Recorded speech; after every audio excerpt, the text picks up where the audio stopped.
শুভ দুপুর সবাইকে। সবাই কেমন আছেন? আশা করি সবাই ভালো আছেন। আমরাও মোটামুটি ভালো আছি। ভালো না থাকলেও ভালো থাকতে হবে। বাবাই করে না, অনেক বেলা হয়ে গেছে। আজকে রান্না করতে করতে ভাবলাম আজকে খুদই ভাত রান্না করব। অনেকদিন রান্না করি না। খুদের ভাতটা আমাদের এলাকায় আর কি সাধারণভাবেই রান্না করে। আমি এই রান্নাটা ঢাকায় সেই শিখছি। এখন তো তেলের ভিতর হচ্ছে মরিচ, কাঁচামরিচ, শুকনোমরিচ, পেঁয়াজ এগুলো দিয়ে একটু নাড়াচাড়া করবো। কালকে হচ্ছে অনেক রাত্রে হচ্ছে মেঘের স্কুল থেকে নোটিশ আসছে যে আজকে থেকে স্কুল। অনেকদিন বেলা বেলা করে উঠছি তো ঘুম থেকে, এখানে আজকে উঠতে দেরি হয়ে গেছে। তারপরে আইসি, রান্না টান্নার মন মানসিকতা নাই, ইচ্ছা করে না।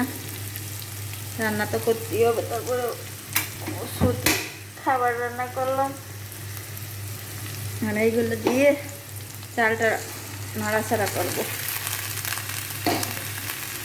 আমাদের দেশে খুদের সাথে শুধু একটু মাছ ভাজি, সাধারণভাবে একটু পেঁয়াজ কাটিয়ে খায়। আর ঢাকা শহরে আবার অনেক ফরম করে, ভর্তা টর্তা করে। আমি ভাবলাম আজকে আমি একটা আলু ভর্তা করবো, দেখি খাইয়ে দেখি একদিন কেমন লাগে। আলু ভর্তা দিয়ে অবশ্য খাওয়া হয় নাই, শুধু একদিন শুটকি দিয়ে খাইছিলাম, ভালোই লাগে। খুদের ভাতটা হচ্ছে রাইস কুকারে দিয়ে দিছি।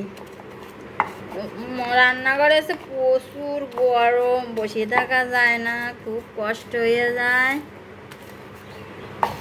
এখানে রুমের ভিতর নিয়ে আইছি, এখানে বসে বানাচ্ছি ভর্তাটুক, আলু ভর্তা। এগুলা দিয়ে আবার বানাতে খুব সুবিধে হয়। সুতি এই যে আমার পাশে বসে আলু খাচ্ছে, দেখি সোনামণি। এই তো আন্টিকে একটু হাই বলে দাও যে আন্টি আমি ভর্তা করতেছি, আমি ভর্তা বানাচ্ছি, আপনারা আসেন। আমার হাতের ভর্তা খেতে অনেক ভালো। লবণ খাচ্ছে।